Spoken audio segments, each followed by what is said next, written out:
Hi girls, there are fewer examples that we need to get to from class today, so my hope is that this video will go by pretty quickly. We finished part D from this side in class and part E. So the takeaways here, D is one where you want to plug in values that are close to 0 but coming at it from the right hand side, and then you're just comparing the signs when you know that it is a vertical asymptote. For E, you're just checking out your factoring. So before you treat it like a vertical asymptote problem, see that it can be reduced first. Last one we want to check out here is another rational function that we have. But notice that this is not a one-sided limit. If we're not given a one-sided limit, we need to check both sides. So first up, we're going to check the limit as x approaches 0 from the left of 9 over 2x squared. Now we know that this has a vertical asymptote at 0 because if I plugged in 0 there, I'd be trying to divide by 0 ultimately, which is where I have those trends towards positive and negative infinity. In this case, let's plug in something like, I'll just do -1 to go from the left of 0. So this is going to be 9 over 2 times -1 squared. This is going to give me a positive value over a positive value, which means that knowing that I'm going to a vertical asymptote, my tendency is going to go to positive infinity from that side. On the right-hand side, if I have the same expression, I'm just going to pick 1, which really isn't that close to 0, but I'm still going to get my same trend. So here I get a positive over a positive, which is positive infinity. Now, because I have the same value of infinity from both sides, I can say that the limit, without specification here of right or left-hand sides, is equal to positive infinity.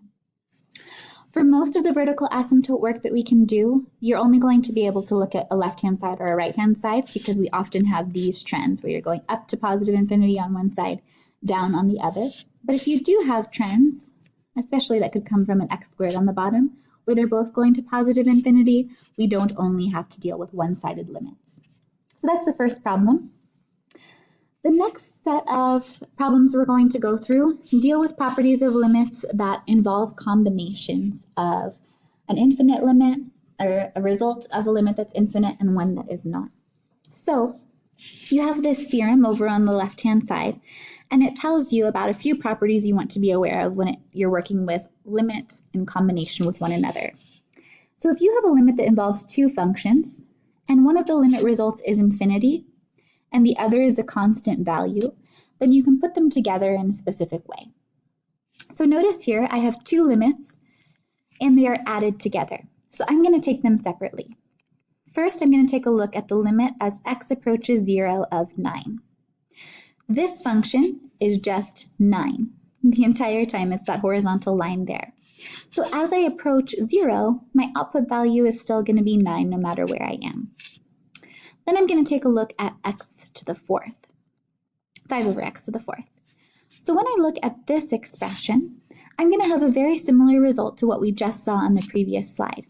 If I come at this from the left-hand side, like let's say with -1 to the 4th, I'm again going to have a positive over a positive, but I know that there's a vertical asymptote here, because if I were to plug 0 in, I would again get that division by 0. Now, if I come at 0 from the right-hand side here, this even exponent is again going to give me a positive value there. So regardless of the side that I come from, my result here is going to be positive infinity. So if I have a limit where I deal with 9 plus infinity, notice that this sum and difference example tells me adding the limit result that's a constant to the one that's infinity results in infinity. So our final result here is going to be infinity. And that should make intuitive sense, right? If you have an infinite amount and you add a little teeny bit more, you're still going to have an infinite amount. That's what that operation is telling you. Next up, we've got two limits that are products, and we want to figure out how to handle them there. So let's go ahead and take a look at the limit as x approaches 0 from the right-hand side of 5 times the cosecant of x. So first up, I have the limit as x approaches 0 from the right of 5. That's the g of x in this case.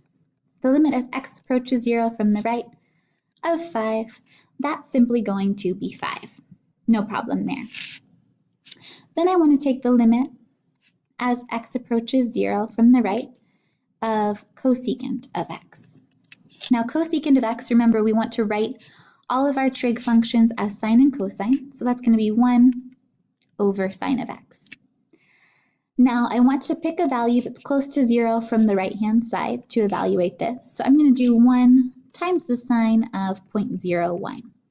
So go ahead and grab your calculator and figure out whether the sine of 0.01 is going to be a positive or a negative value.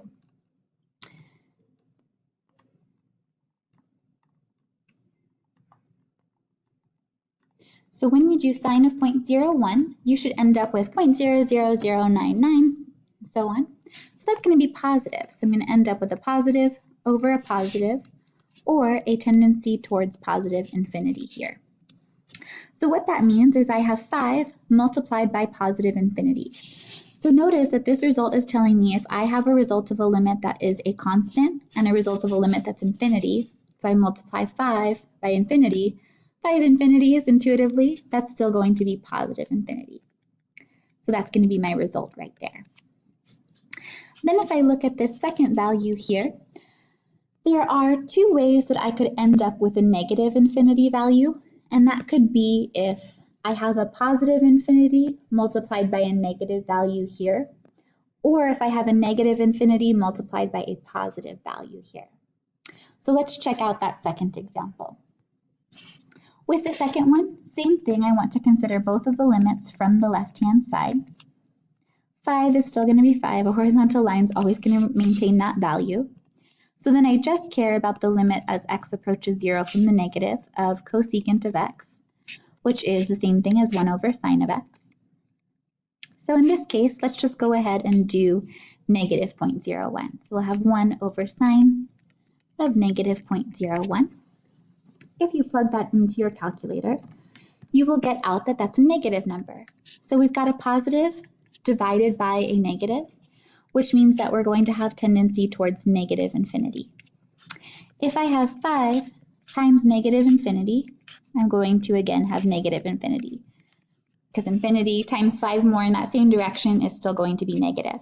So again, positive limit, positive infinity is going to be positive infinity. Positive and negative is negative, and then the opposites of those. So just check out your signs for reporting back those results. Last one of these examples deals with division. So what we have here is a limit value divided by an infinite value. So whatever your constant value is divided by that infinity. Anytime you're dividing by infinity, your limit is going to approach 0.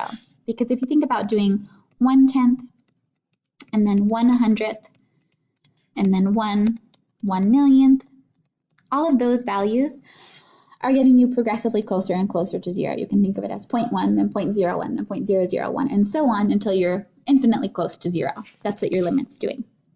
So here we have one function divided by another function. So we want to figure out what's going on with those limits. Up top, we've got the limit as x approaches pi over 2 from the right-hand side of 3 minus x. This is just a line. I can plug in a value for a line because it's a polynomial function. So I'm just going to go ahead and plug in 3 minus pi over 2. For the purposes of this problem, we can just go ahead and get a decimal approximation and call this 3 minus 1.57. So if that's the result that we're going to use as our approximation, this will be 1.43 as our limit value. The reason it's okay to do approximations there instead of just leaving it as is here is because we really just care about the sign values of our output. Then we have secant of x. So let's take the limit as x approaches pi over 2 from the right of, in this case, we've got 1 over cosine of x. I know that if I plug pi over 2 in here, that would cause a division by 0. So I know I'm dealing with a vertical asymptote situation here. And let's go ahead and just plug in a value that's slightly bigger than pi over 2. So let's do 1 over the cosine of 1.6. And we want to see what that's going to give us.